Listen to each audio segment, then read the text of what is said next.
राम राम दोस्तों और मेरी माताएं बहनें, आशा है कि आप सभी के ऊपर बाबा नीम करोली जी की अपार कृपा होगी। आपके घर परिवार में सभी कुशल मंगल होंगे, यही मेरी प्रार्थना, यही मेरी अर्जी है मेरे बाबा नीम करोली जी की शरण में। मेरे बाबा, मेरे महाप्रभु श्री राम जी, जो भी मेरा भाई, मेरी माताएं बहनें आपकी ये महिमा देख रहा है, उन सभी के ऊपर कृपा दृष्टि बनाए रखो, उनके तुरंत सभी संकट दूर हो, यही मेरी प्रार्थना। जय राम जी की, जय बाबा नीम करोली महाराज जी, जय हनुमान जी की। दोस्तों और मेरी माताएं बहनें, आज मैं आपको बाबा नीम करोली जी की एक और बहुत ही अच्छी लीला है। उनकी लीलाएं तो इतनी है महाप्रभु की, उनको सुनाना नामुमकिन है, लेकिन मैं आपको उनकी लीलाओं को सुनाता रहूँगा जब तक बाबा जी का आशीर्वाद है। तो इसमें बाबा जी के एक भक्त होते हैं शंकर प्रसाद व्यास जी, वे कैंची में वास कर रहे हैं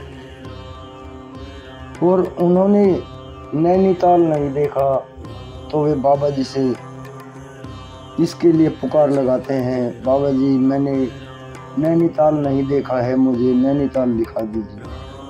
तो फिर क्या लीला करते हैं बाबा जी, पूरा सुने और आगे भी शेयर करें। जय बाबा की। बनारस के श्री शंकर प्रसाद व्यास जी कैंची में वास कर रहे थे। आपने नैनीताल देखा नहीं था, इसलिए एक दिन आपने वहां घूमने जाने की अपनी इच्छा व्यक्त की।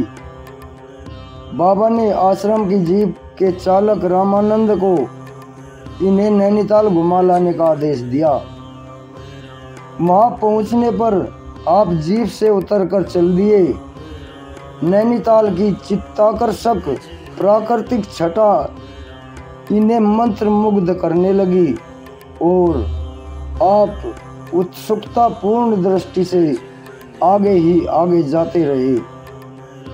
आप चलते चलते मल्लीताल पहुंच गए और वहां बड़ी देर इधर उधर घूमते ही रहे। एकाएक इन्हें विचार आया कि कैंची वापस जाने के बारे में आप रामानंद से कुछ भी नहीं कह आए थे। अपनी भूल पर आपको बहुत दुख हुआ और लौटने के विषय में वे चिंता करने लगे।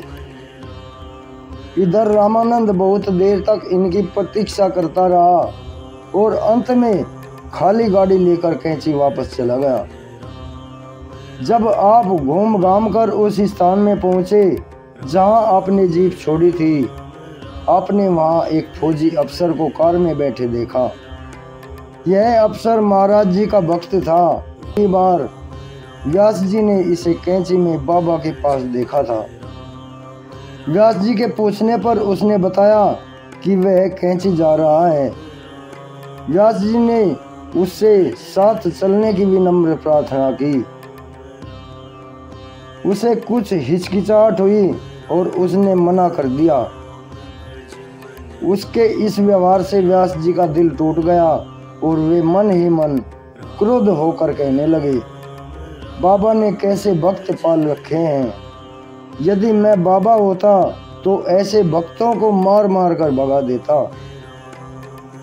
यह फौजी अफसर कैंची पहुंचा और बाबा जी की कुटिया के दरवाजे पर खड़ा हो गया, जहां अलीगढ़ के विश्वम्भर जी पूजा सामग्री का थाल लिए खड़े थे और भीतर जाने की प्रतीक्षा कर रहे थे।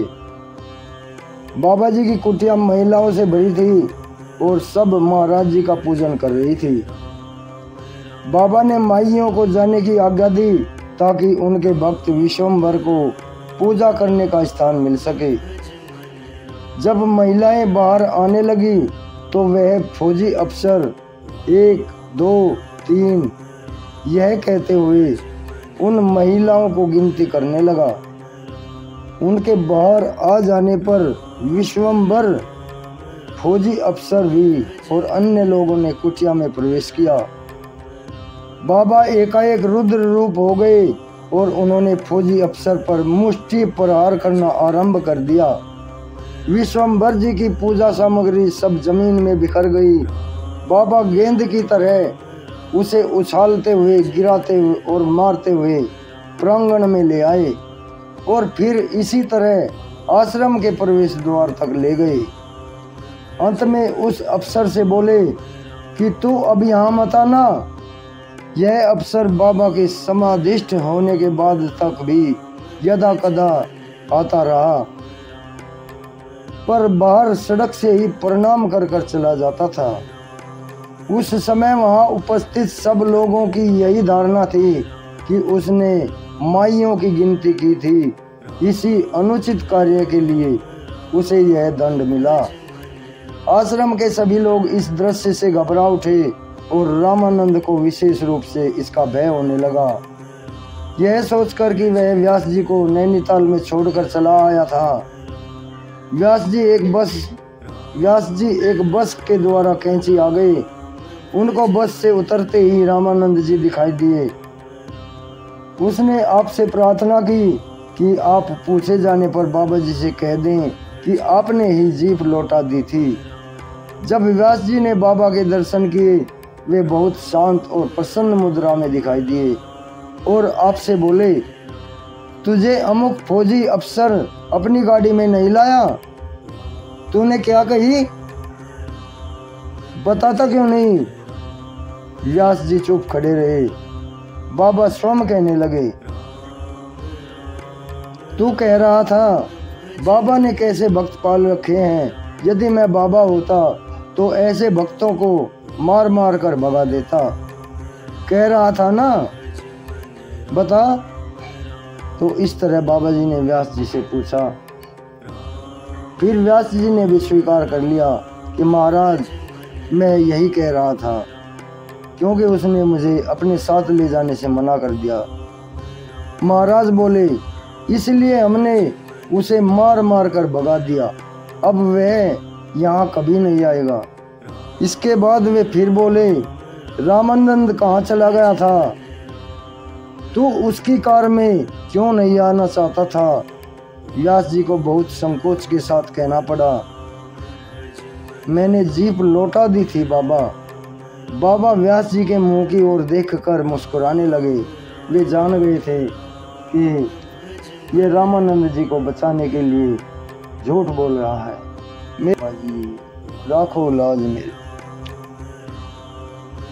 राम।